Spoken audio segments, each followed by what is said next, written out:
Yeah, there was, the ring. There was, the I loves you, calling me the princess, everything to woo me in. I moved over there and then the abuse started coming. I had to move over to Western Australia on the other side of Australia. I packed up a really good job. I was doing really well in my career. I couldn't get a job, so I was sort of a little bit dependent on him. And he controlled the bank accounts, cut all my money off at one stage. Was very abusive and got a bit violent when he come home drunk at certain stages. I wasn't allowed to nurture his son. That was very controlling. If I would try and give him some manners and things like that in regards to eating properly, because he ate very ferally, I'd basically get verbal abuse. And if I wanted to have a job, when I got myself a job in real estate, I was only in there. He got very cranky about me having a career, a job. I actually had to give up the job. So yeah, it was very abusive.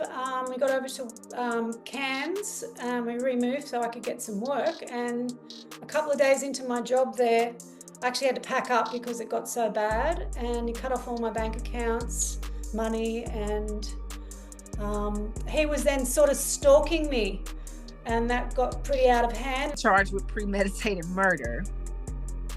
Yeah. Did he get charged? He didn't attempt. It was just premeditated, or did he actually attempt? He actually attempted to. He tied the guy up, had him in the car, he escaped and everything. So I was like, oh my God, I'm with a murderer. I'm with a murderer. Like, out of all the things you could get online, I got the cream.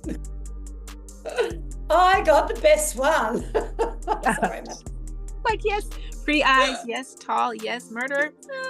Blonde hair, blue eyes, yeah, mechanic, fixes your car, beats up your ex brat bag boyfriends, married to prostitutes, steals your money. I have to laugh. Sorry, it is so stupid, but it's funny. Because you can't make it up. This is not made up. What's up, beautiful people? It's your favorite Light M Boogie in this thing. Welcome to another episode of the Confidence Way podcast, where we are shining light on the darkness that is domestic violence and abuse. I'm so happy that you are tuning in. And if this is your first episode, welcome to the show.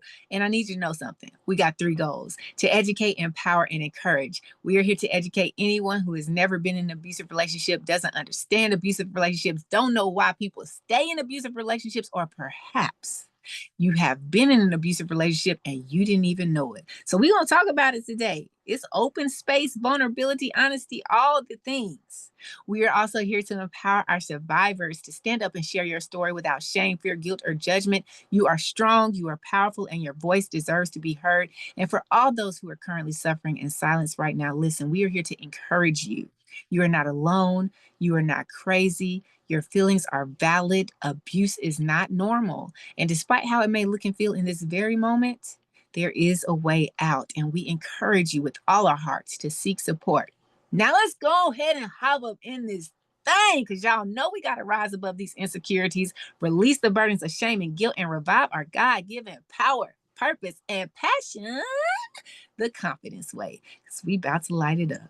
Y'all, you know what it is. Another awesome, amazing conversation is about to be had with this beautiful, amazing, warm, empathetic, glowing light that the world knows as Sharon. Sharon, oh my gosh, I am so excited about this conversation, how it's going to go, how it's going to help other people heal along their journey.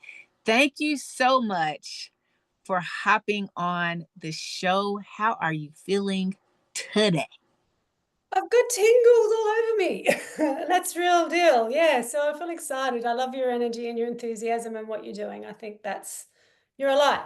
You're showing the way. And that's where we always have to go, I think, really, at the end of some of the wild things that we get thrown at in life. Yeah. So, yeah. Oh my gosh. Thank you for that. Thank you. It is a privilege. Now we're going to start things off a little different, y'all. We're going to set the tone a little different. Give y'all a little Miss Sharon has a wonderful word that she wants to share with us. I haven't heard it, but I am so excited to be a part of this debut, if we shall call it. So Miss Sharon, the floor is yours. Okay, so this is just been channeled. So I haven't really gone right into the embodiment of this. So I'm going to do that now.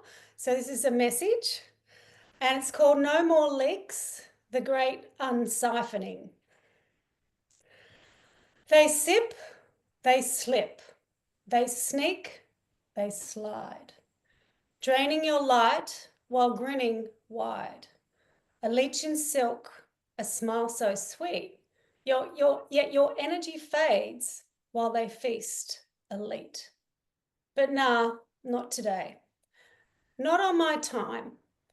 The siphon stops right here, divine. Babaji saw it, Jesus too.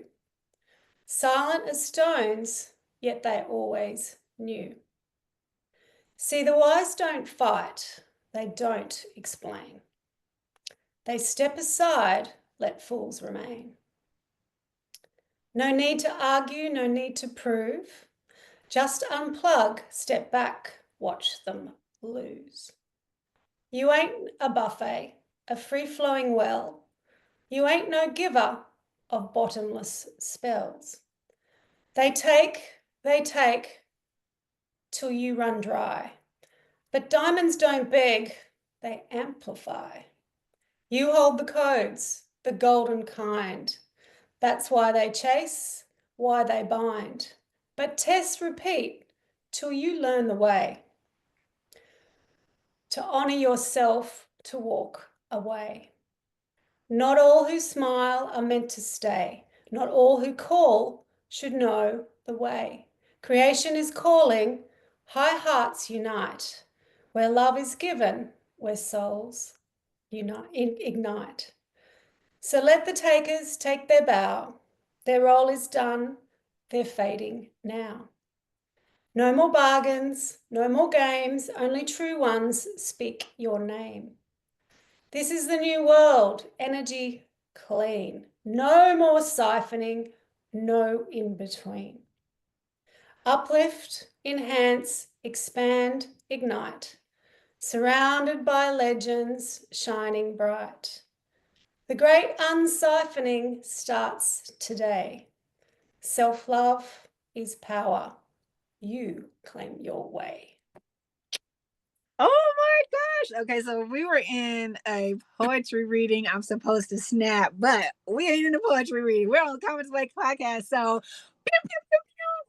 Magic to start off with. oh my gosh. I had chills. That is beautiful. Me too, as well. I got it from, it's like, that's divine source tapping in. Like, isn't that amazing? Oh my gosh. I don't know who needs to hear that, but somebody needs to hear that. Someone needed that today. So there you Someone go. who is either just exited or really close to, I don't know, but that is right on time. And as you Yeah. were saying it, all I could see was like either a still picture of you, and you know how at the end of a movie the credits just go up, like just the credit of the captions of your words being read. Oh. Give me my finger snaps, girl. I love that. That Yeah, is, I even felt that too. It was like a healing as well. So that's oh why I was my like, I really goodness. get to memorize that more and embody Yeah. that. Stand up my Girl, poetry. you said silky leeches. I know, that's funny, hey? I'm like, this is well worded, well painted. Like you can see. And I'm like, oh, she tapping on some toes today. We tapping on toes today. That's Bit of phenomenal. woo-woo to start. That's phenomenal. I love it. Oh my goodness. Man, I'm gonna tell you right now, I'm clipping that up and I'm tagging you and I'm playing it. Yeah, because because that that is just goes into the ether and it's like you're putting down the framework and, even just the words, the spell, like a spell, I suppose, basically. Yeah. So that's the whole, you're laying some codes. We're laying codes here. there we go. Thank Transmission you for and sharing that. navigation. Thank you for having it. It was just like, oh, I don't know why I'm doing this, but anyway, and here we go. You're We're here. doing it for whoever it was for, and that's all Yeah. that matters. That's all we can say. With that being said, are y'all Yes, ready for this conversation? I'm ready. Oh my gosh. Okay. So let's just start it out like this.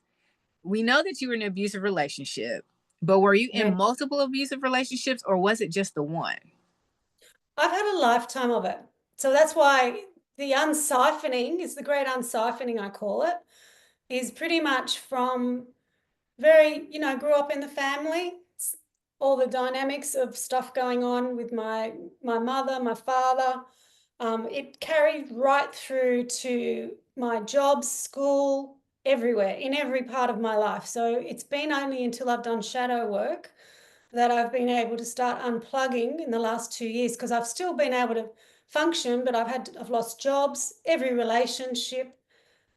This has been my time to shine at this late part of my life, but it's been the biggest catalyst for me becoming what I am. I mean, now I'm doing poetry and I've just produced my first rap song. I found urotherapy, which has completely transformed disease where I had fibromyalgia. I was bedridden from all the energetics of what went on from we cause disease basically in your body. So I've had now, like, this is the greatest freedom and awakening, a new world for me now. So I'm living it. So yeah, that was the catalyst to teach me about energy mastery and what goes in those dynamics.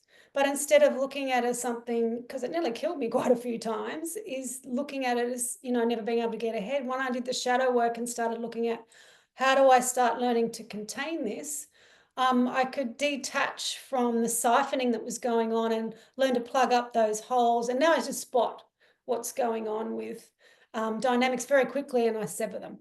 So, yeah, so that I'm containing my energy, because we're very valuable human beings, and we don't realize why we're being siphoned is because they can see something in us, and that's very precious. So, yeah, I've been in I could pretty much nearly say all my relationships, even my friendships. So I have, they all try and siphon off you from something. I can read what people are and their intentions now. So to me, it's my path now, is that this is the work that I do with myself, and who I like now get authentic relationships. But yeah, this has been the greatest awakening for me. So yeah, it's been something I've had to turn around. That's been from a very negative thinking and abusive life that I've had. So yeah, I've had it in every relationship, even jobs. I've had people, I've made a lot of money for people in jobs and they've bled me dry. It's been psychological abuse and I've just gone, and I'm constantly fighting. So it's been energy. So that's how I'm trying to describe. It's been very abusive and I've had to really work hard at now not going into the fight. Just don't go there now. I work straight on my gut instinct. So yeah, I can see the patterns very, very quickly. It's such a wonderful thing to be able to step outside of what was known before and then really see, like you said, the energy, the signs and everything. It's almost like you're hovering over the earth, or you're hovering over your past, and you can see so much clearer now because you're not in it.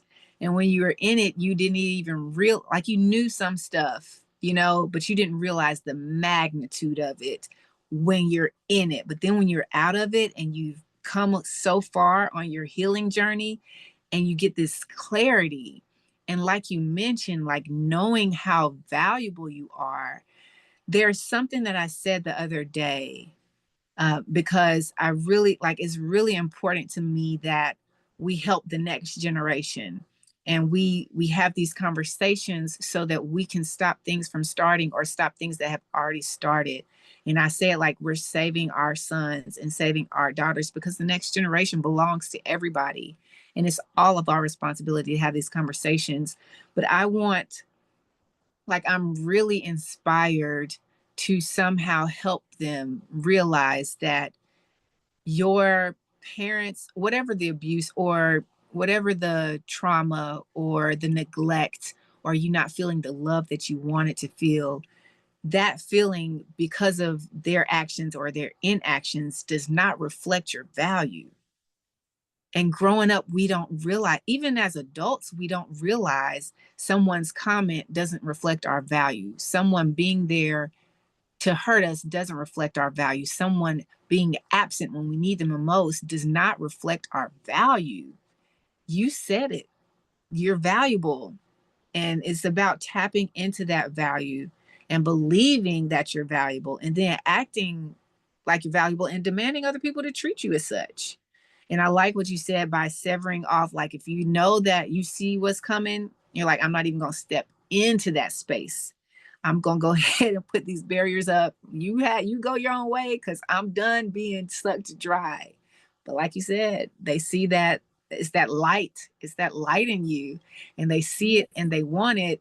And it's like they want it knowing that it's not going to fulfill them and it's not going to change them. But it's almost like the misery loves company type thing. Like, well, I can't get it. I can't tap into my own. So I'm going to take all of yours.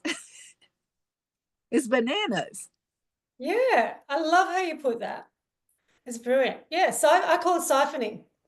It's my new language, but it's like, because that's what's happening is your light's being siphoned. And we don't, and until we embody that light, is it's like we just stay stuck. And you've really got to take, I think it was the other day I heard something was beautiful wording, take the trash out. And until we take that out of the mind, and you've got to make a conscious effort to do that, and it's constant all the time. So, and how do we look at taking the trash out? Like mine is always take the highest form of in everything is like if I don't feel that thing what they said was right, the energy behind that's not right, and I start to see a pattern of passive aggressiveness, and I'm like, I'm either out or I'll put the big fat boundaries in and make it extremely difficult for them to work around, and they don't like that. Because I want to say, well, my lights needs to be contained because I'm valuable. I'm extremely valuable. And I don't want to spend all my time fighting and my energy on this. I've got better things to do. So no siphoning. So many better things to do. So Yeah. I want to go back to the very first thing you said regarding your family dynamic. Yeah. When you were in that space, was it that you were witnessing the abuse between your parents, or was it a dual thing where you were witnessing it between them and then it was being put on you, like addressed towards you? I think probably both. My parents, that's a new word. My parents constantly fought all the time. And so it was very, very childish. Um, so, I became very, very withdrawn, but I also got um, very negative psychological abuse from my father. And my mother sort of latched onto me and was very controlling and suppressed creativity, all sorts of things. So that was at a very young age. There's a lot of not memory. I was also molested by a neighbor. So this was going on and abused by the babysitter. So this was crazy dynamics to be in. So it was coming at me from all directions. And my father was very emotionally distanced, and it was, yeah, a lot of psychological digs all the time. You smell, you put on weight throughout my life. Um, what else was there? The things were, I used to stand behind me in the bathroom.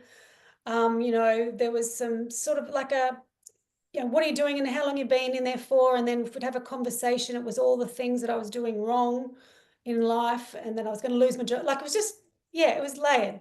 So yeah, it was that. And then my mother was always trying to, my mother's probably the worst one. But she comes across as the nice person, but everything was very passive. So yeah, she was very, very controlling, my mother, very, very damaged. And yeah, she's very, very, very unwell, I must say. And I didn't actually wake up to that until probably the last 5 years. So yeah, when I just went, oh, my mum's not the good egg that I thought she was. And I'm actually, when I started doing shadow work, I started getting shown. My coach was saying, well, asking the right questions as it didn't open up the neural paths, and I'm going, oh my God, this is abuse, like huge abuse. And I was wondering why it started relating to all my sickness and suppressing my creativity, which now just flows, which is where the magic is, as I was going, oh, no wonder this was being suppressed. And now I just go nuts. So yeah, it's been from my family dynamics. And my father would even tell all the other people in the family that I'd taken money off him. So all of his side of the family were basically convinced that I was some bad egg. So I've never had anything to do with my father's side of the family because I've sort of been a bit outcast. Then my mother, during COVID, also turned all the family against me, what was on her side. So I was outcast over COVID. So then it was like all the true colors started happening over that time. And I was like, oh, now I'm completely on my own from family. And it was like I had to really face myself and realize what my attachments and everything were. So yeah, a bit complex, but yeah, I don't know how to describe it any simpler. Well, I mean, you did. It's a lot to describe. So It's a you're bit telling messy. me that your dad just flat out lied to his side of the family? Oh, lots of stuff. Yeah, lots of things. So they believe that, but I think a lot of them sort of cottoned onto it. But I've never had any association with his side of the family or closeness because he's told them that I've borrowed money, not paid it back, and things like that, like weird, silly stuff, really silly stuff. And then I've even had him on the phone not hang up, like had me on the phone, and he's not got me. He's gone and I think it was message bank. What happened? On the phone, he rang me, and he didn't realize that he hadn't hung up, and he was abusing me. He goes, Sharon, this and rah rah that, and I thought he doesn't even. This is the stuff he's telling his partner at the time, and I'm going, I'm on the other end of the phone. That was my last message to him. So I sent him a message back and said, I didn't appreciate the abuse at the end of the phone. You didn't hang up. I said, you haven't hung up on me. That was the last I spoke to him. But that's the sort of silly stuff that I know that he was doing behind my back. I've never done anything to the man. So yeah, it's quite funny. So, but yeah, it's been a bit. It's really messed my head a bit. That's why going back there now, I'm like a bit screwy. But I just try not to go there. I try and reframe it and go, you've been my greatest teacher. You've taught me how to live. I have this beautiful joy and bliss now. And reframe it as you've taught me, you've been my greatest teacher. That's how I have to look at it because it has done quite a lot of damage. Yeah. It Personally. always breaks my heart when parents don't address their own issues and they take it out on the kids, knowingly or unknowingly. Like being mean to a child, you're only being mean to that child because you have trauma that you haven't addressed and healed from. Yeah. So to just do that, to cause chaos for your life because the other person's living a miserable life, just angers me. It's just so upsetting because it's like you're here to help me grow and to be a good person and understand the world in ways that I wouldn't have before. And like you said, they're all our teachers. Anyone who's ever been abused by someone, that person, if you're able to step outside the situation, go along your healing journey, you'll see that you learn so much from their neglect, their abuse, and their own burdens that they're trying to force on you. Yeah. Do you think that your mom was the way she was because of the relationship she had with your dad, almost as if she's constantly fighting with him and perhaps didn't feel like she could ever win or ever be good enough for him, and because that she had to have an outlet and you just happened to be the outlet? Do you think that that played a role in it, or did she just have that side of her on her own because of her own upbringing and how potentially the trauma she may have experienced growing up? I think both. And that's why she retracted that relationship. Her father was very unloving, very controlling. He was a boxer. The To be actually honest, I'm going to go a little bit deeper. Is that mother's my grandmother was one of the first women in Australia to go through divorce from domestic violence. So then she married my pop, which is my grandfather. He was a boxer, and um, he was, dead cold fish, controlling, that sort of thing. And she was a beautiful, like my grandmother. And So I think that dynamic, and then mum grew up with 5 kids, and mum had a bit of trauma as well when she was very, very young in regards to a major operation and nearly dying. But something happened in that time there and not having the dynamics of being supported. So I think that's where the trauma started. And because there's a whole history on ancestral line, from what I can see, of deep abuse. And then my sister and I noticed when we were going through life too, we were just doing the same thing as mum. His mum thinks you have to stay in these relationships. She's in one now, she's in another one. The guy nearly killed her and she's still with him. He went straight. No. So that's the patterning and that's the line. So I'm the first one in the generation not to do it. And I decided not to get married, have children and do the same thing. So she's in it, still in that relation, that type of dynamic. So I'd say both, like her upbringing, it's ancestral, it's inner cells, to be honest. And then I was pretty much didn't even see the light for a long time either. Like she was always saying, stay in that relationship, you'll never find someone else. And I was like, it's abusive. Like, what advice is that? You'll be on your own. You're gonna you that and I was going, that's not healthy. That's not healthy advice. Right, So because yeah, being on your own is a lot better free than being in prison for the sake of saying I'm in a relationship. yeah. Well, she doesn't see that. So yeah, it was interesting. So yeah, I think it's both family, both family definitely being in the relationship at the beginning as well, but follow on. That's a lot for us, and I imagine we're still 12 and under for everything that you just told me. The neighbor, the babysitter, your dad, your mom, like all of this is happening. Is your sister older or younger? My sister's younger than me. Did she ever mention, have y'all ever had a conversation about the molestation and the abuse that you experienced? No, she doesn't talk about it. Mum won't talk about it with me either. She says she doesn't want to hear about it. It was one of the reasons why how I started getting better with fibromyalgia. So yeah, no, my sister I haven't talked to her about it at all. Do you feel like she feels uncomfortable talking about it because it's painful for her to hear what you went through? Or do you think, just guessing, that it's uncomfortable for her to talk about because perhaps she went through something similar and she hasn't been able to get the healing, like face it and get the healing that she needs?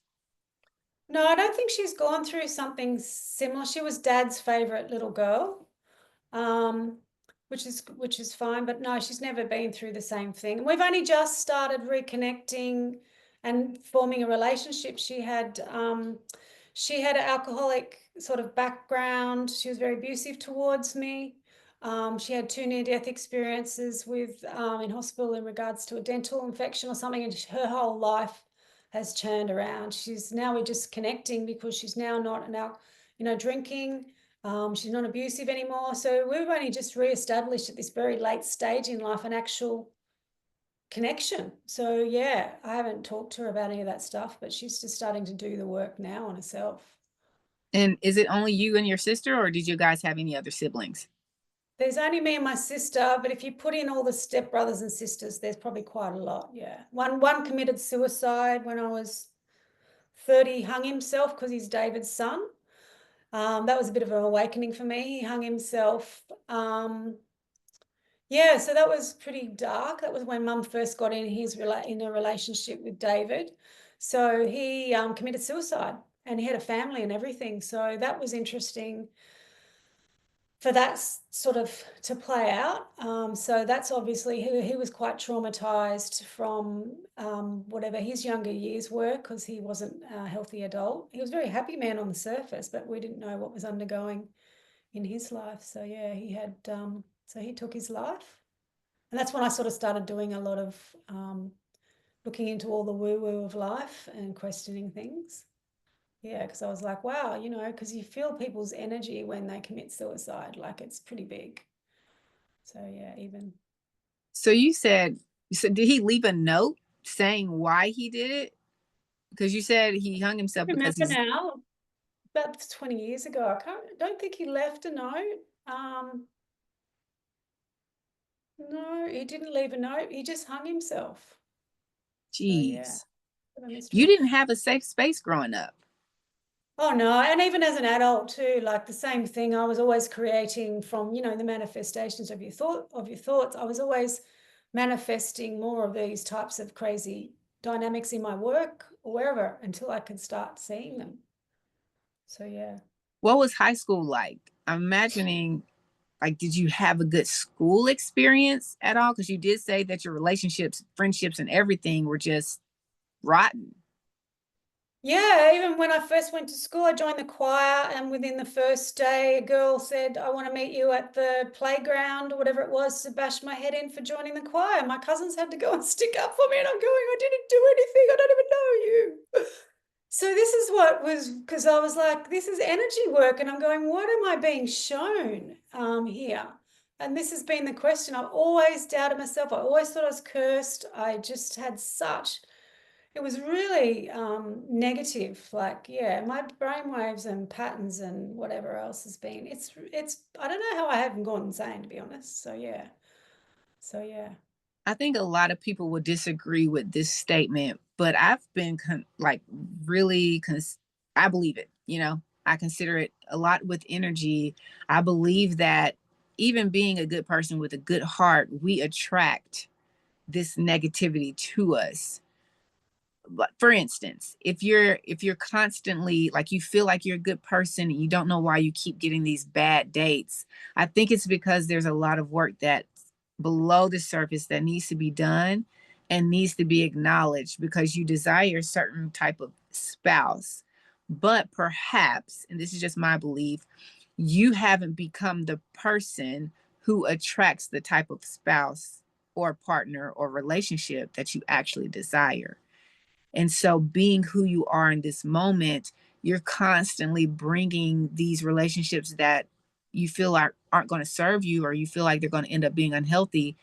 I believe it's because there's something underlying energetically and spiritually that each of us aren't addressing, or we're trying to run from, or we're trying to cover it up and hide it, as opposed to facing it, doing the hard stuff, and doing the work, because you attract what you attract, right?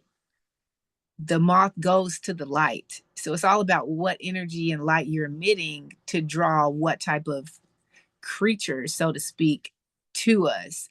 And for you to say, oh my goodness, I mean, you were born into it. And then for there not to be that's so, I'm so glad that you're here, still here.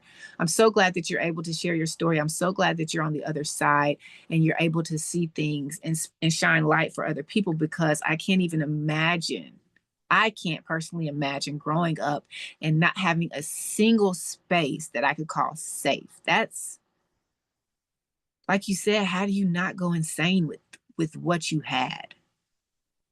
Yeah, I haven't. Yeah, well, I mean, I remember traveling a lot when I had the chance as well. It was like, how can I get as far away as possible? But it didn't, it's like having a lolly. It just soothes you temporarily.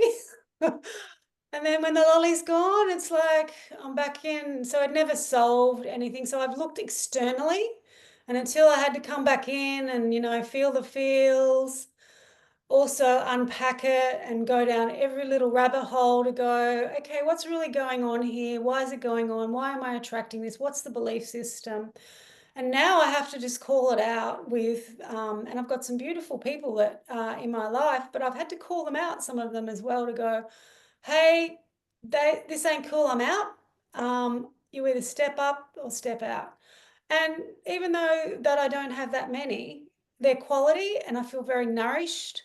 And now I even look at, and the way that I nourish myself is through music and poetry and that's a whole new magical playground that's just beginning for me. And now, I can look at entertaining, a relationship at a very late part in my life now. I'm 54.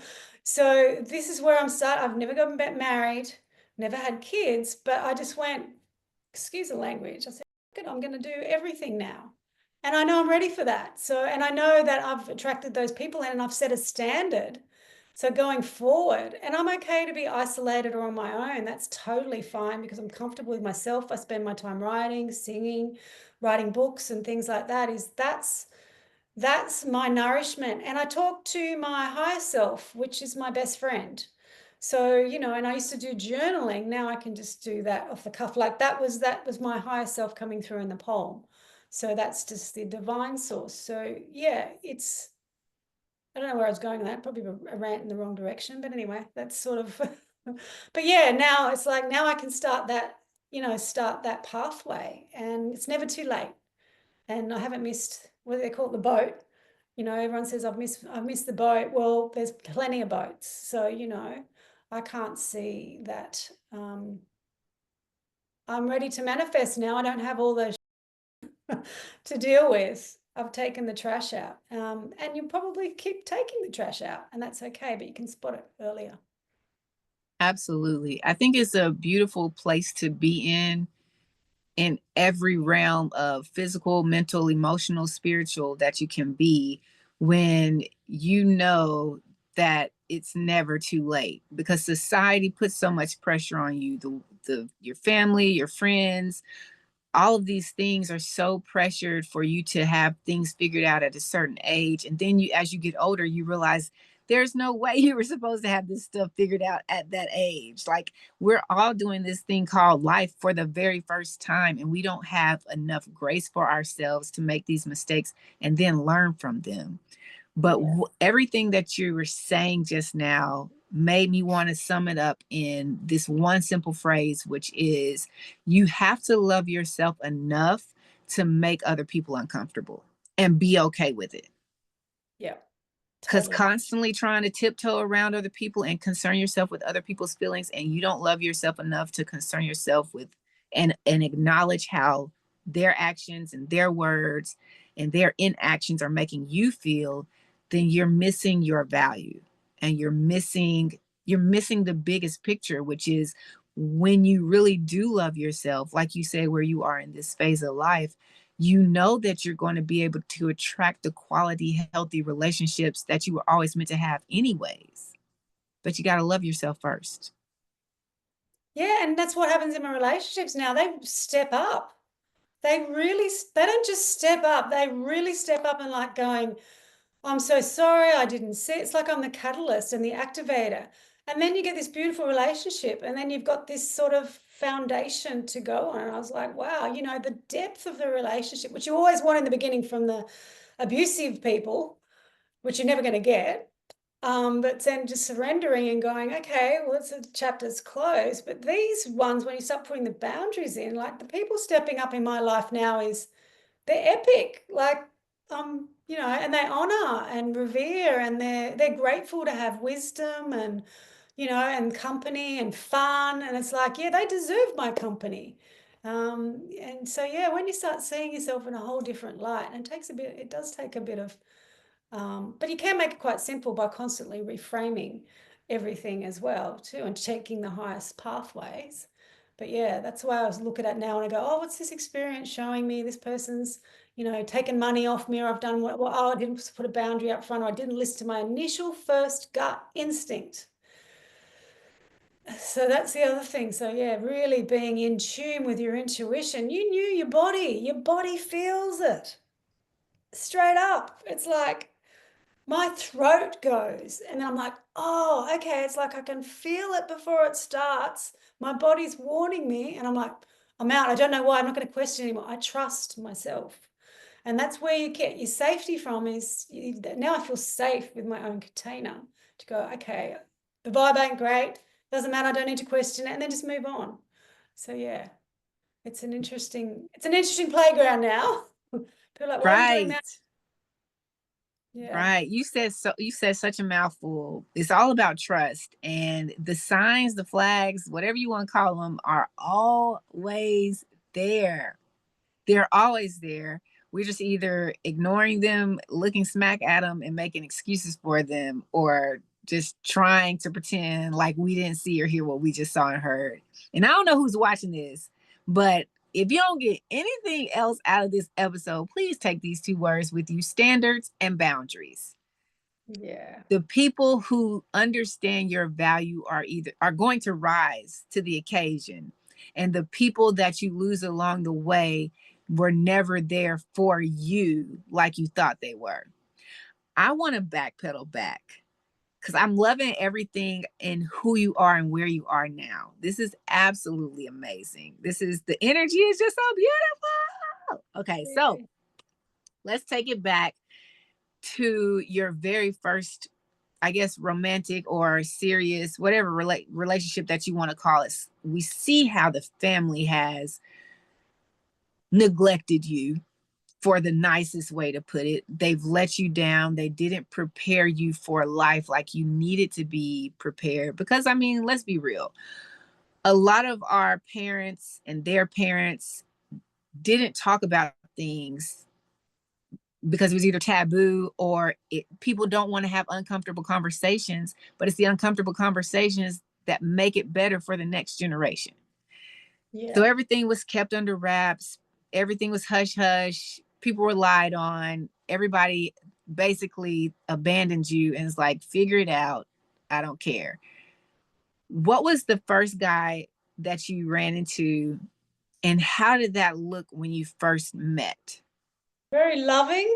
I was wooed.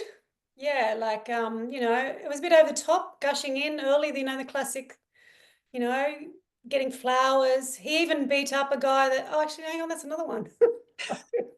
Oh, shit. That's number two. This Hang is gonna on. be good. Anyway, you just unpacked another one. So Okay, that how old were you right, when you number first one. started your first relationship? Okay, the first one in a probably proper one, I moved over to Western Australia with. Yeah, there was, the ring. There was, the I loves you, calling me the princess, everything to woo me in. I moved over there and then the abuse started coming. I had to move over to Western Australia on the other side of Australia. I packed up a really good job. I was doing really well in my career. I couldn't get a job, so I was sort of a little bit dependent on him. And he controlled the bank accounts, cut all my money off at one stage. Was very abusive and got a bit violent when he'd come home drunk at certain stages. I wasn't allowed to nurture his son. That was very controlling. If I would try and give him some manners and things like that in regards to eating properly, because he ate very ferally, I'd basically get verbal abuse. And if I wanted to have a job, when I got myself a job in real estate, I was only in there. He got very cranky about me having a career, a job. I actually had to give up the job. So yeah, it was very abusive. We got over to Cairns. We removed so I could get some work. And a couple of days into my job there, I actually had to pack up because it got so bad. And he cut off all my bank accounts, money, and he was then sort of stalking me, and that got pretty out of hand. And then I ended up in another relationship, and the guy that I was in, which was also abusive at the time, he went and beat up the other guy to get rid of him, which was quite funny. This is how sick I was. And to beat up the other guy. And I was like, yeah, he got rid of one problem. And then 9 months later, I found out he was married to a prostitute. He'd done 6 months of trying to murder someone, but his father was in the police force that got him off the hook. And he was taking money off me, and he threatened to kill me as well. And I'm going, it could be the worst story ever. It's crazy. And so he was threatening to kill me until I finally stood up to him one day and said, come and get me. And that's when I realized this is all about fear. And then he stopped stalking me. So yeah, that was sort of two enmeshing dynamics because I was so messed up. I didn't know what was going on. And that's my two first sort of real stupid relationships when I look back at it. But they're quite funny now I say it. Yeah. Even the energy changes when I say it because it's quite confusing. So when you moved across to the west side, did you move in with homeboy who had the son, or did you just move near? Yeah, I moved in with him in Western Australia. I moved in with him. So I was pretty much no friends, no family, no work. I was sort of really isolated. It's very isolating, Western Australia as well. And he didn't want you to work. Was it because he didn't like you away from the, like, what's his excuse? I'll need you at home to take care of house things more so? Or was it he didn't feel comfortable with you being out in the world and not knowing what kind of conversations you were having away from him? Yeah, that's pretty much what you just said then. Yeah, it was a power thing because one minute it was okay for me to do the course, and the next minute it was like, you can't do this. You're supposed to be in a family. And I'm going, what? Like, it was okay before and now it's not. So I gave up the job. Yeah, so that was, yeah, it was very, very psychological. It was very draining. very isolated. I had to actually remove myself quite a lot. I was in the room out the back, in with, spending time in a separate room because I couldn't watch TV or anything with him. He was always watching football. It was a football culture. Yeah, he's very, yeah, it was interesting. One minute he loved me, and the next minute it was like, it was a whole different dynamic when I was living with him. And Now, how long did you live with this dude? about a year and a half. Gracious. And was he Which physically abusive as well as financial and psychological? So it was all verbal, psychological manipulation and control. psychological. Yeah, exactly. And I believed all that stuff too, to be honest. As we all did, right? Every one of us who have been there believed it. Like Yeah. and they're so good. They're so good at they're just real. They have a high level of endurance when it comes to the psychological games. And they Yeah. play the game and they feed you what they need to feed you, and then they come back and lull you back in, and they're really patient with it. And it's the weirdest thing for them to be patient and aggressive, in that manner. So so you're in a relationship with him for a year and a half, and then you leave. Do you stay on that side of Australia, or do you like We move? came over yeah, I moved over to Cairns, North Queensland with him. And Okay. then in the very early days when I got a job and everything, I actually left him as soon as I got a job. He shut my bank account down and everything. And then I met Matt because I went straight on online dating. And that's when I met Matt, who got rid of Dean, which was quite funny. And then he had a whole kettle of fish of things going on. Yeah. So, yeah, I went from the fire into the fire. Because you don't know, you have a heart to want to be in a relationship, to want to love and be loved, and you have an idea of what it could possibly be, but you're like, I gotta find someone. And I think that's one of the problems, is wanting to find someone to be with without knowing and getting to know ourselves first and understanding what we actually want. We don't really know. It's like this real surface level thing. So you homeboy number one, you leave, and boom, you're smack on online dating, and you meet homeboy number two, and you tell him your experiences with homeboy number one. I'm guessing homeboy number two is real charming as well, lovey dovey, all of the things. Yeah. Yeah. So yeah, he went and beat the other guy up because he was giving me like 40 messages. So he like beat him up, and I was like, oh, he's my hero. I feel so safe and protected, A not knowing protector. that you needed protection from him. Yeah, exactly. Yeah, that was interesting. So were the first 9 months, because you said it wasn't until 9 months later, but were the first 9 months really, really just wonderful? Or did you kind of see some things that were like, oh Yeah, he no? snapped. Yeah, he snapped a couple of times, like I'd say, so we're going to go somewhere for breakfast or something. And I remember saying something, and then he threw a cup against the wall, and he goes, "No, we're going there," or something. I forget what it was. And I was like, that's a bit of a red flag. And then I just brushed it off that, oh, he's just tired. And he withdrew from sex as well. So he was a porn addict. That really did my head in. So he was a porn addict behind the scenes, which I didn't realize either. And so I went off and got relationship counseling. And of course I was the problem, but I wasn't the porn queen, which is what I think that was quite funny. But so that was quite psychological as well, dealing with that. And he told me then when we were driving down to meet my family, we took a holiday, and this is where towards the end of it, and this is the end of the relationship. I started going, I've got to get out of this. Is we were driving all the way down from Cairns, all the way down to see meet my family and his family that were in Goulburn. And he started telling me about his wife, ex-wife apparently, but he was still married. I didn't know they hadn't been divorced, who was a prostitute that had been seeing some guy, and that he tried to kill him, and he plot and meditated, and ended up getting taken to court over it. And that's when I sat in the car going, I can't react to this. What the hell's happening? I just have to pretend that he didn't say that for now, and I'm going to get out of this at some stage. That was what the seed was planted. I was going, holy shit, he's just tried to kill, he's just told me the worst thing. And I was like, wow, okay. And then we met his father, and then I was like, he was a policeman, and I thought his father got him off on the charges somehow. I don't know what happened. And so when we went back, I saw my life coach and I told her about it, and I said, I need to get out of there. And she said, pack all your stuff up in the cupboard when he's not looking. And at the right moment, when you're ready, my son will come over in a ute. And so I had to slowly get myself out of that situation before it got worse. And yeah, and I ended up ringing her and saying, okay, it's time. And a son come over. And then I went and lived with her temporarily for a while until I set myself up. So yeah, So is the life silly. coach the same person as the relationship coach? No, she was different. She was a, Well, first of all, let's just acknowledge the blessing in the fact that you had these coaches in your life during this oh time, yeah.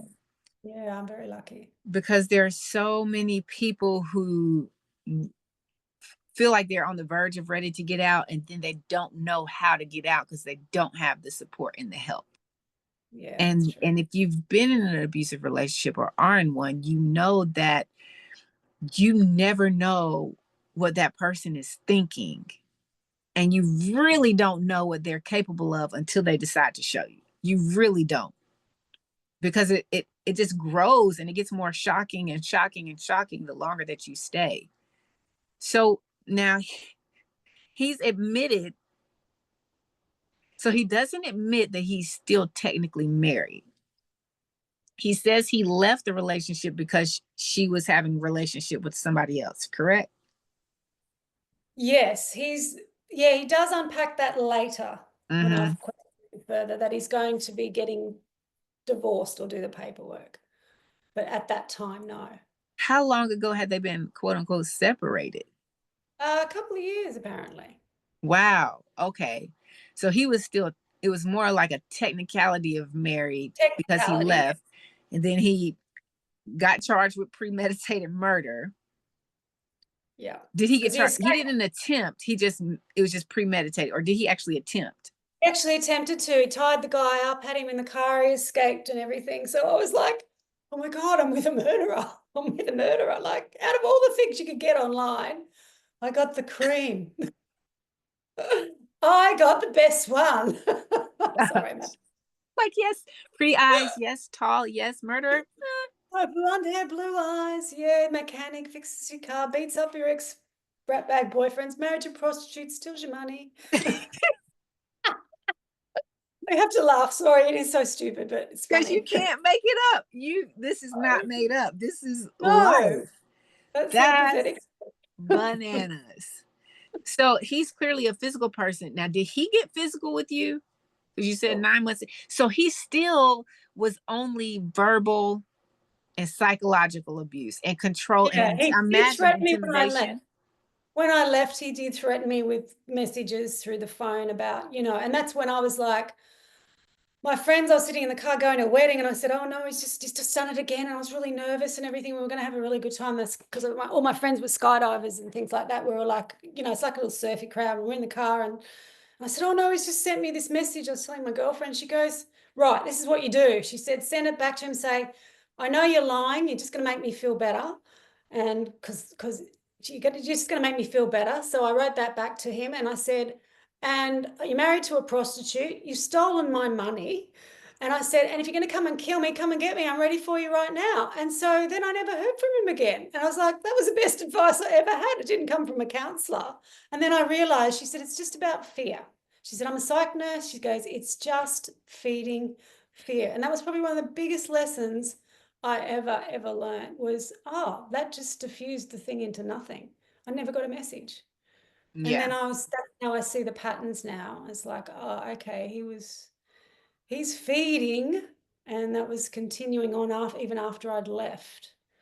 So yeah. for sure. As long as they feel like they have the upper hand with intimidation, they're good to go. Even if they're not even actually interested in still maintaining a relationship, they just have this, like, this desire.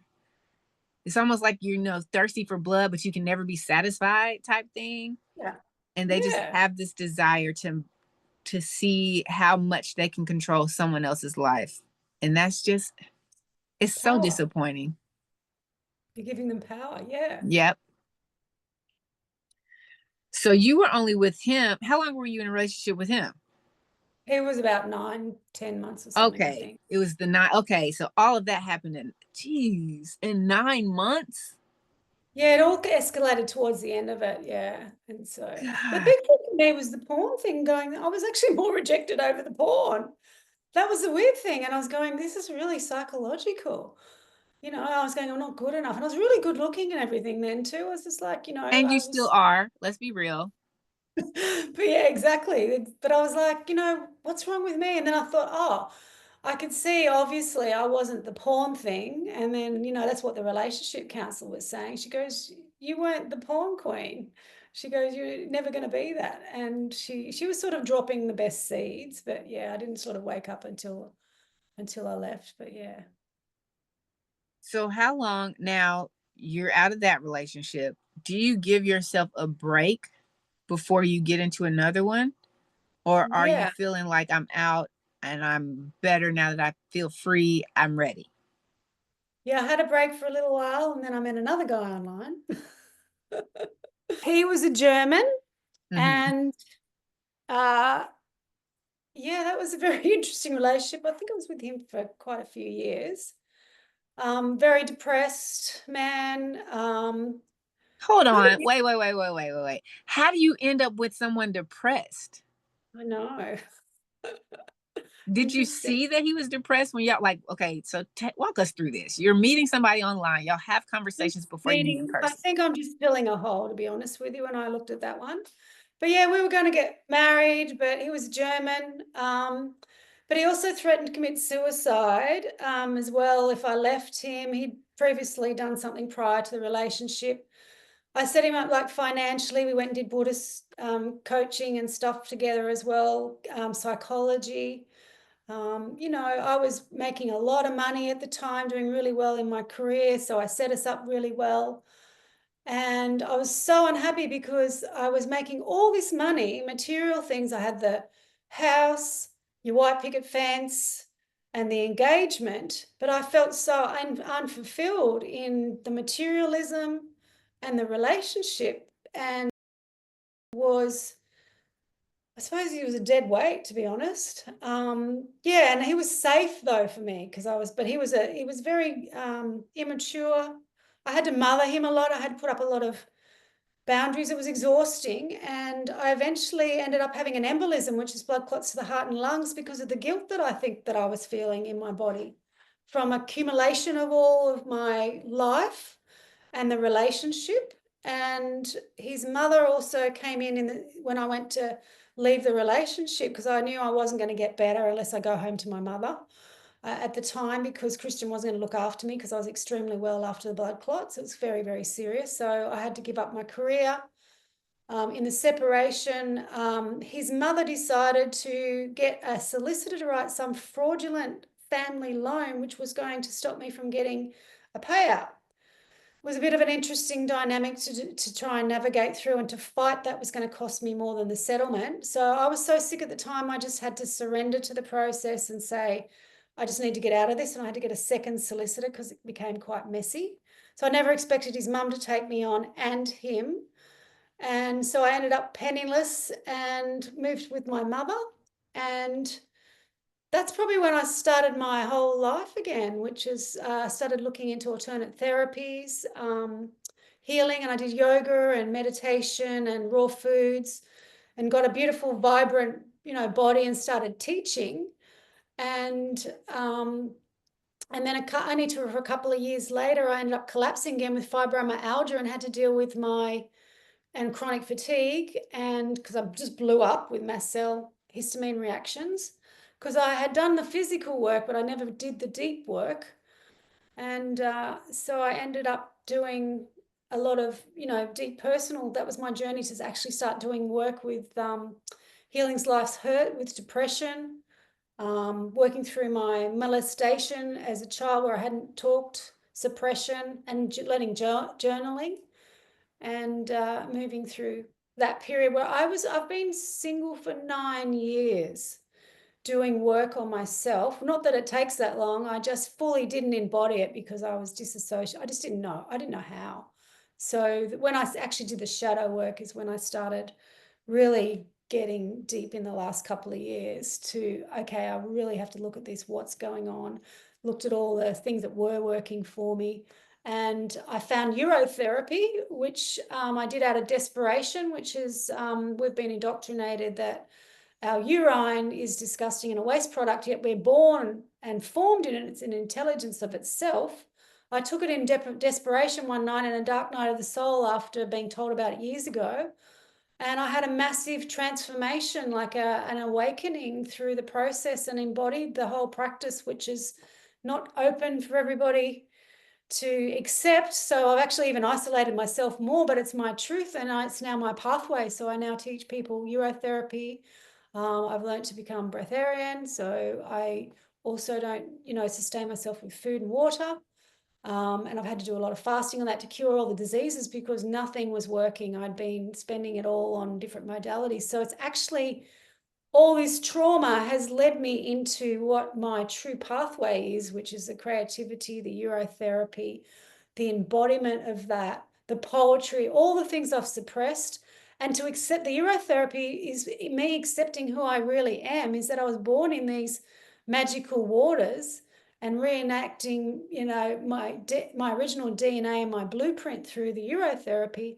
I've been able to butterfly, I suppose, out of it, which has been a process of self-acceptance because we're so indoctrinated something's disgusting when it's actually the most healing substance on the planet. So through that process of the self-acceptance, so I've had 9 years of being single. And I did have a time where I came out for a little bit and I was sexually abused with one encounter of someone I knew for 3. What?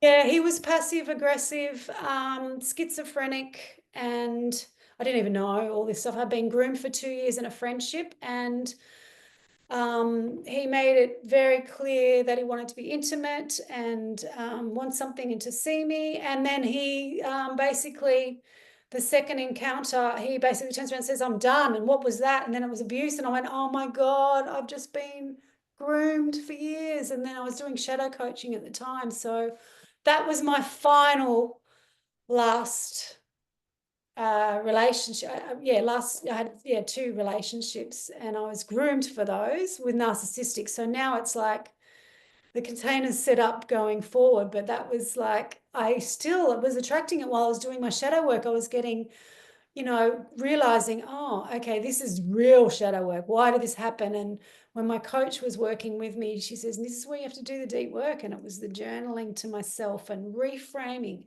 looking at why I had lost money. So I've had all my money was taken off me too, from land. I was ripped off. So it's like people sense me and they're like, "Okay, I'm going to take advantage from her." And so now I have to be extra, extra careful going forward.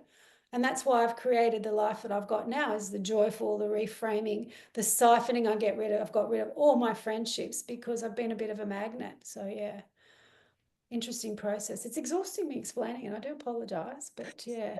No, you It's can't quite apologize crazy for now I look at it. sharing. It's just, I just think it's so low vibe now. That part I can totally understand. You don't Just to have to go back apologize for to sharing. healing too. Sorry? Yes. I said, you don't have to apologize for sharing the story, but I can completely understand with you being in a space of clarity and healing where you are now, how Yeah. exhausting it is to tap back into the low vibrations of all of the energy and the trauma that you experienced It was the just nervous to system. say I it. can feel like, oh, because my nervous system's healing now. And I was like, it's taken me years to get to this state. And I was like, I can see that energy now and just go, it's just this vibe. It's like you're constantly, even if you look calm on the outside and you're like, you're on edge. And so you're constantly pulling that in again too. So now it's like my nervous system's settling. And now it's like, okay, that's my priority every single day is the nervous system. It's do your yoga, do your breath work, do your inner work, cut those things where you get those alarm bells going off now. And I just go, well, they might be okay, but for me right now, I just need those ones that are by my side, that lifts me up, And there's a reciprocal energy exchange and there's no siphoning. And if there is some siphoning, are they aware of it? Do you make them aware of it? Is it going to be too exhausting? You can tell because of all the training I've had now going, well, I've been through this now. So now I've got a certificate basically to go, I know this person's going to never get it. So it's just buy, block, I'm done. You know, this person, they're just unaware of what they're going. They're not appreciating. You need to make them aware of it. How do I do this if I have to keep doing it? You know, that's how I sort of work now. And because now it's like they look to me for wisdom and they're like, so now they're actually looking, they don't even realize they've done it. So some people are just like going, wow, thank you so much. And then other people are like, more passive aggressive stuff. And I'm like, see ya, block. You know, because and doing urotherapy, I cop it as well. A lot of people have seen me rise, and I've had a lot of women power games going on, which is quite funny. And I went, oh, this is interesting to watch.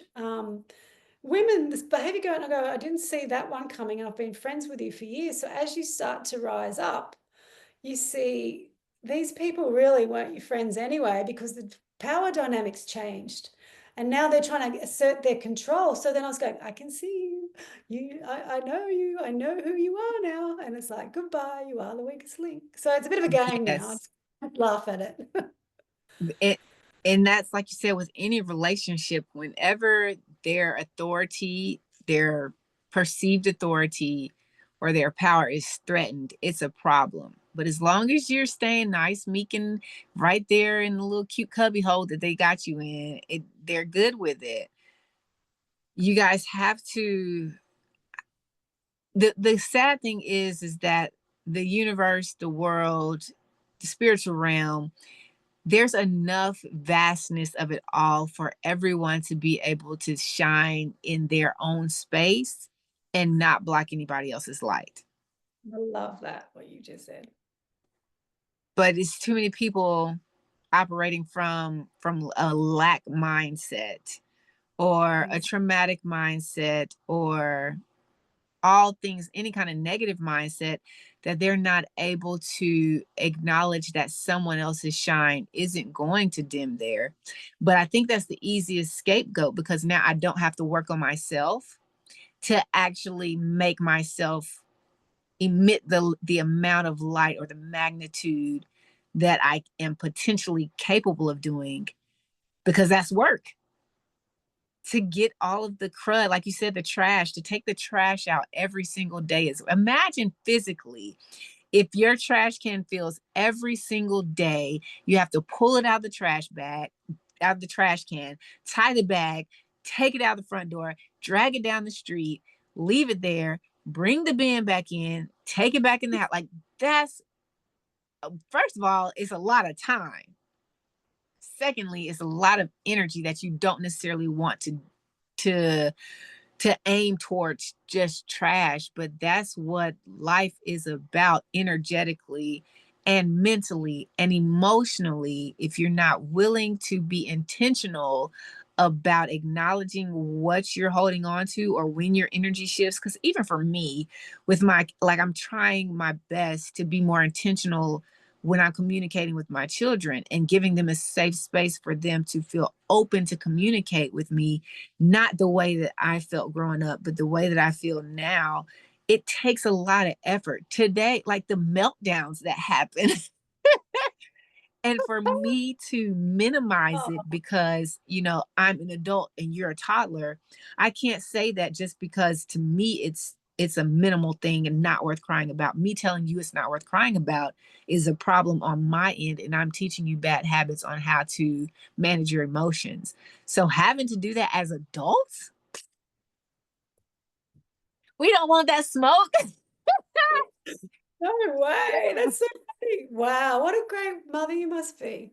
Oh, thank you. I don't think I'm just trying to So do better. conscious. That's beautiful. Like, you're going to bring kids up. What awareness. I'm really trying because I feel like I go to bed every night feeling like I've failed because, if you look back over the day, it's like, dang, I didn't do that to the best of their, like, it wasn't in their best interest the way I handle the situation.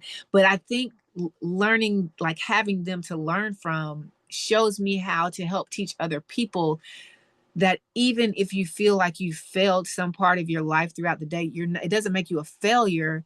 It means that you're aware and you're giving yourself an opportunity to make it right. Like, I can't remember if it was Jim Rohn or Bob Proctor or Napoleon Hill, but someone said that you're not going to make all of the right decisions, but you do have an opportunity to make your decisions right.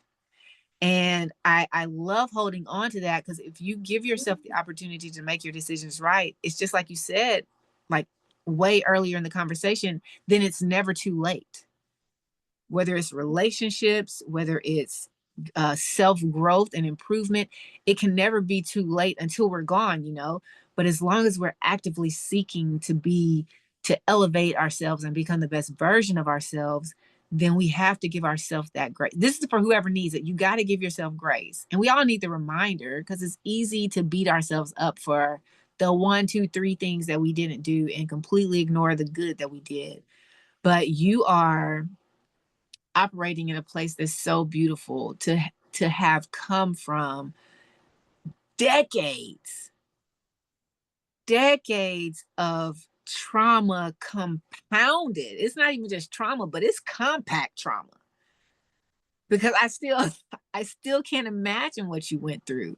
And then to go through it as an adult, from people, like, just to see someone who looks like a protector but really they're not, and then to have someone you called a friend only find out that they're grooming you. Did he even, like, show interest in a relationship beyond friendship other than the sexual aspect, or was it just Well, we were friends, non-sexual, platonic, for a couple of years. He was actually grooming me, and then for this big sadistic, it was like a satanic. I don't even know if I should say that word. It was so evil. It was like he really groomed and love bombed me, and then to do that the second I was going, what? As soon as he did that, I said, "Get the fuck out, get the fuck out." And I was like, he was shocked that I did that then. And then he tried to go into, correcting, and I was like, that's it, you're blocked on every level. And it went on still. It's still like he still stalks. He was in a group that I've just got myself out of. He then came all the way up to an event and he followed me up there to try and, connect. And then because I was doing urotherapy, he got in the groups and started copying everything and getting into the same thing to try and compete. And then because I wrote a song that I'd performed, he then wrote a disgusting song to match. And I'm just going, oh, I'm out. So now I don't have him unblocked. And when I'm in a normal, because we're all in the same networks in the same area. So now I was like, and he's such a charmer on the surface. He's a musician. No one knows, but he's done it to 3 women. He's sexually abused them. I've found out he's done it. 3. It's actually 4 people I know now. But yeah, so behind the you know them scenes, personally? yeah, well, I know, yeah, 1, 2, 2 of them personally, and another girl, she's now gone over to Ireland. She was a singer, 2 singers I've seen. Um, they've had the same thing, like he did the same thing with them, but he was more abusive to the girlfriend. So I didn't know that it was by divine intervention. I just happened to say to someone, look, I'm completely at the moment, because I was in a meeting, I'm just a bit out of there. And I actually shared with her what had happened. And she said, oh, what's his other name? And I said, blah, blah, blah, because I don't want to say it here online. Anyway, she said, oh, that was my girlfriend's boyfriend for a couple of years. And the same thing happened to her. He was very abusive. And I went, oh my God, I was meant to come here today. Like, when do you find out about that? And he's out there now, a hypnotherapist. He got it still. He's a hypnotherapist. He's got a counseling degree there as well. Schizophrenic, like chalk and cheese. It's like he's the most psychological thing I've ever encountered in regards to. I had no idea what was going on. He was like the big catalyst for my getting very sick and nearly dying. But then it was like he was my biggest lesson for shadow work, going, oh, I had no idea. And that's where I had to work through a lot of stuff and realize the energetic was full on. And to get him out of my life, I've had to do blocking. I've been full aware that he was in my groups, and then I just went, I don't need those groups anymore anyway, because he's been infiltrating them against me. He's conditioned all the people around that I'm this nutcase, which I do sound like when you get stressed and nervous system, which you would have heard that energy, because you do, you sound like you're crazy because you weren't crazy really for being with them. But yeah, so he was pretty damaging. I've seen him groom other people too, that he tried to do that with hypnotherapy. And my friend said, I feel really messed up in the head. And I said, look, I'm going to share something with you. And she said, ever since she said that, she said, I could see through the whole thing. My husband even said the same thing. And I said, yeah, you're a compassionate lady. And I said, you'll be definitely a target for him messing with your brain. And she said, yeah, that's exactly what he did. So, yeah. That So it's been interesting, the psychological side of it. So, that's yeah. a dangerous cocktail right there. For Yeah. someone to be that mentally unstable and then that educated on mental, all like things Oh, involving the yeah. mental, that's a really dangerous individual. Yeah. And I was like, how do you prove this? Because I haven't got anything to prove. And none of my friends believe me because he was actually grooming friends around me that I was a rapper. Like he actually told them stories, and then when I even tried, when someone asked me why aren't you connecting with him anymore, he's trying to make amends, he's giving you flowers and all that. I said no, I don't want anything to do with him. So they're thinking I'm the idiot and the bad one, and but he's been grooming them the whole time. I didn't even know. And I was like, so I've been isolated in the process. But then I just went. They weren't my friends to begin with because they didn't see the true me anyway, to see through that bullshit. So Correct. yeah. So Correct. it, Because a real friend acknowledges when you're going from you to the dimmer version of you. They can see your light fading, even if you don't really see it in the moment. They've yeah, already seen it. And for yeah, if anyone who takes the side of that person, either they haven't had enough experience with them personally behind closed doors to know that it's unhealthy behavior and energy, or they just, like you said, weren't really, they didn't know you, and they've been groomed themselves. They've been hypnotized basically to believe that all of these things that he's presenting himself as in public are the true side of him when they're not. And I yeah. They don't never even show. get it. They never Sharon, I show don't it. get it. I don't get how, because even just having this conversation, like you said, it's exhausting to have these conversations, like physically and energetically and Yeah, emotionally, if you're not, able to detach and protect yourself from it. yeah. I don't understand how they're not exhausted I doing know. this over and over and over, and then having to redo it with somebody else and having to redo it once that person opens their, like, I don't get how. But they're parasites, so parasites don't get exhausted, right? That is exactly what they are. They're parasites. There's nothing else for it. But it's also our way through out of the matrix too. As I was going, we are on every level. Systems, work, all this stuff. When you look at the whole picture, is it's part of our way out of being controlled. Like it's on every level. It's in the school systems. It's everything. So they're the key to get out if you really start to unpack it all. So that's why I did the poem. It's like the great unsiphoning. We're here. We're in the new earth now. And when you see that, the magic that happens, like it's real time magic, because then we start to realize how our thoughts are. So to me, it's like when you start looking at instant manifestation and what you're putting out there. And so you're reframing and going, well, that person isn't really worth it. The energetics, like I feel it in my throat. If I can feel like mama bear trying to, control me in a course or something, I'm going, well, this course ain't for me, even though I've paid the money up front. I'm out because I know this dynamic isn't going to work. So I remember moving myself and going, but I'm free now. And then something better comes in to replace that because I've been tested. And then I get more energy. Then I get more creativity and I get more opportunities and I get more wealth. And then I have nice, beautiful, loving men relationships around me. And I'm like, okay, this is great to have choice now. But when I'm ready, I will have what I want. And, I'm not settling now. It's like now I've set the bar and I'm valuable and I have my gifts because that's what they siphoners want is they wanted all that stuff. That's power. It was the big power. And I'm going, yeah, because I'm bloody powerful. Like, we're rocket houses. We can fuel, light up grids, whatever. We're magical beings. We're lightness. Like, it's no fairy tale. It's real life. And this is New Earth. We're here now, today. And yeah, step forward. And we're activators. They want our energy. That's why I think I've had so much. I do have to laugh at it now. Even it's really been healing today. Because yeah, it's been healing because I just have to laugh and go, oh my God, I can't believe how pathetic I was. No, I nope, just nope, nope, nope, nope, gave nope, nope. up. But you weren't pathetic. I You were wasn't. not pathetic. You didn't have the tools you needed, and you didn't know.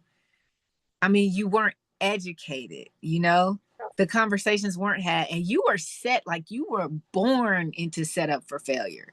That was not your doing or your fault. So I don't want you to feel like you were pathetic, or anybody who's it's again easy for us to beat ourselves up. Oh, I'm so stupid. Why did I stay? Why did I there We know why we stayed. There were plenty of reasons because we had those conversations in our head over and over again. But at the end of the day, I believe it's a foundation of insecurity and not truly understanding, knowing, and appreciating the value that we had. For me, it was constantly seeking validation and approval from other people. And if I'm living that life, it's easy for someone to see me needing that from them, and they can take all and they can see my value and just start, like you said, siphoning it out of me. But we have to come to a place, and I think it just requires really making the decision. As simple as it sounds, it's not easy, but making the decision to say, to choose to acknowledge your value, to choose to accept it, and then to choose to act in a manner in which you demand respect from yourself and you demand respect from other people.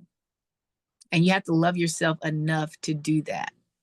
So it's Yeah. not, I mean, again, we're all doing this life for the very first time. This particular life, I don't know if you believe in other lives or not, but this life that we're in right now, Absolutely. We've had donkeys of them. you know, you said donkeys, and it just immediately made me think of, I don't know if you've ever watched the Bad Boy series with Will and Martin, but they have a Bad Boys 4, and Martin tells Will, he's like, you were a donkey in a past life, and I was your master.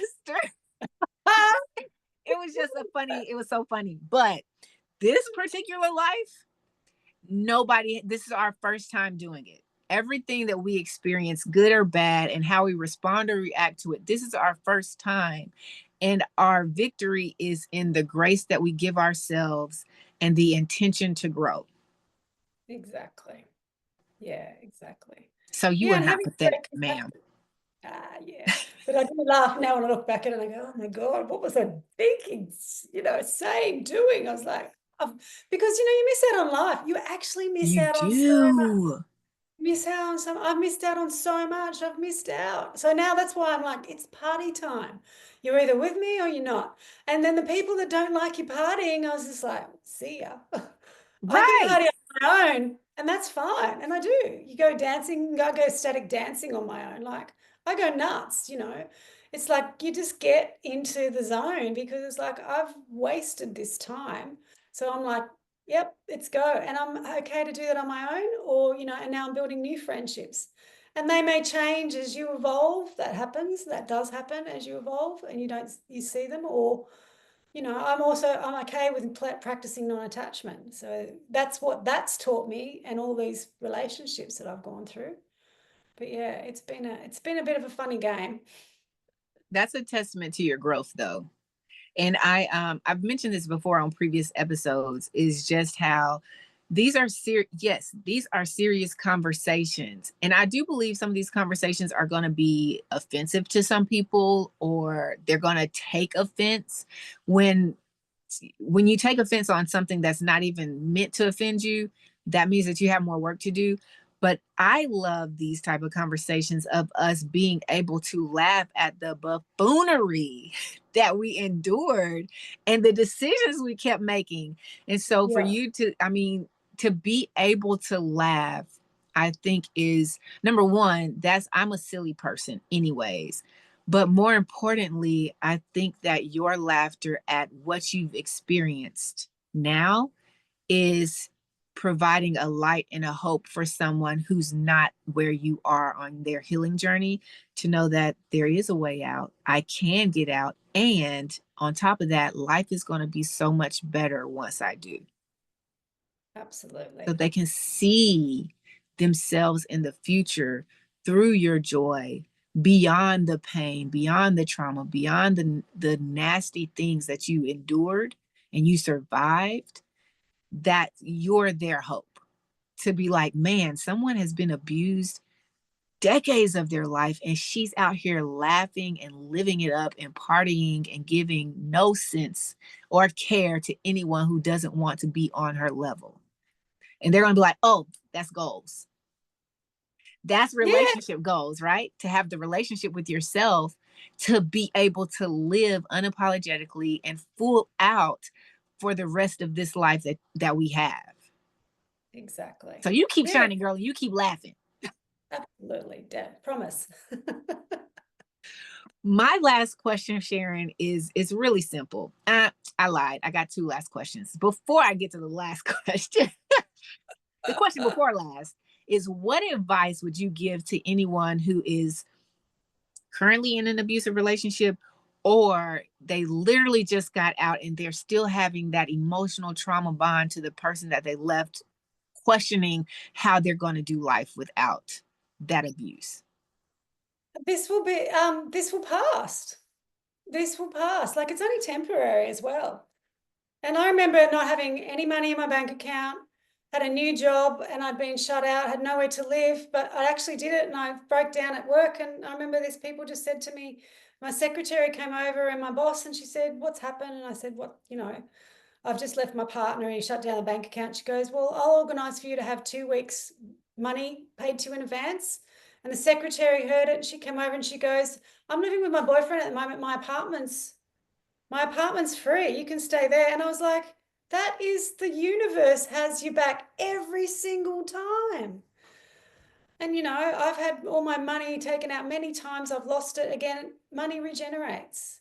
And people stay in these relationships for money, or, they think they're mates, but you have to start parenting yourself. So you talk to yourself from your higher self to your lower self, which is the one that's the traumatized little child that's not getting their needs met, is that that's the person you should be listening to, not the wise person is the one that says, it's time to go. Yeah, get that out. Wake up, party time. Yes, please get out, because it is, I'm telling you, you don't know freedom until you've actually lived in it and lived it out. Yeah. You just have no idea how more fresh the air is, because you get to be the colorful, coloring person that you are. You're not forcing, like, you're not feeling your light being forced out of you, but you get to exude it. So Fine. please get out, create a plan. I mean, like Sharon said, she had a plan. She had someone that she talked to, someone she trusted, and they created a plan. And a lot of times in these situations, a plan is really, really necessary for you to be successful on your great exodus. So create a plan, stick to the plan, and regardless of what those emotions are telling you, that you need this person, or that even if you're more concerned about how it's going to impact them, love yourself even more than how you're concerned about how it's going to impact them, because they're going to find another host anyways at the end of the day. Yeah, and they never change. That's the big thing, is you think, oh, they might change. That's the biggest thing, is you're like, they'll change if I just do. Like, they don't change. Change yourself. Don't worry about them. Yeah, it's up to you. Change yourself so that you're not in those situations again. What do I need to do? And yeah.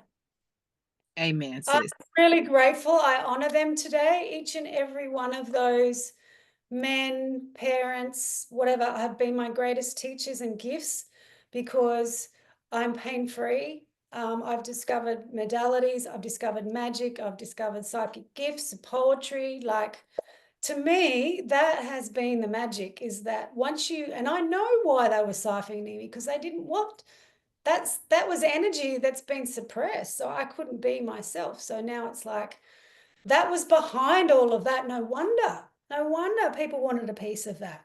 But when that goes, you get to be who you are. And I put out a rap song, and I thought, I'm 53, putting out a rap song. It's on neurotherapy, and I'm in a goddess dress and everything. I went, everyone's laughing because people, like musicians for 20 years, they don't even go and produce stuff because they're too frightened. I thought, here I am, 53, let's do a rap record. It's got a message in it. I'm on purpose. And it's like, you've got to show people that you can show up at whatever age and, break new pathways. And that's, to me, fun. I'm getting to be a singer or whatever you call it. I don't even care what I am, but I'm like, some people don't have the courage to do that because of their belief systems. So take out the trash, and anything's possible. Well, I think you just answered my second question, or the last question, which is, what is confidence, and how would you define confidence, or what does confidence mean to you? But you're welcome to reword it if you want to.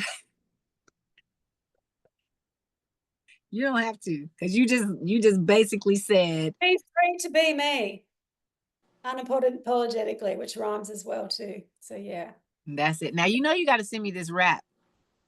Yeah, absolutely. You got to send me the link. I want dibs on it. I want to tap in. I want to tap in. Absolutely. Sharon, thank you. This has been such a privilege, such an honor to have this conversation with you. I appreciate your vulnerability, your transparency, because I know that us being vulnerable and transparent about our experiences is how we heal the world forward.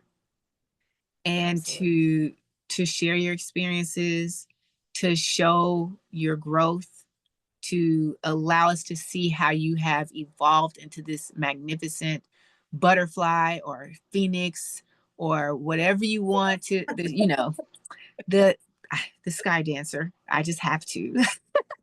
Got many names. Thank Hippie you. queen. All of it. All of these things that you are, that express the beautiful energy and spirit that you are. Thank you so much. Thank you. Thank you. Thank you. I'm so grateful. It's been healing and fun. Your beautiful energy. Thanks. Oh my goodness. Y'all, it's been another great one. It has been another great one. I kid you not. I thoroughly enjoy each and every one of these conversations. So I'm just going to leave y'all with this. Keep showing up. Keep sharing love. Keep shining your light. And remember, you've got to rise above the insecurities, release the burdens of shame and guilt, and revive your God-given power, purpose, and passion. The Confidence Way. Me and Sharon are out of here. Y'all have an amazing day. We gone.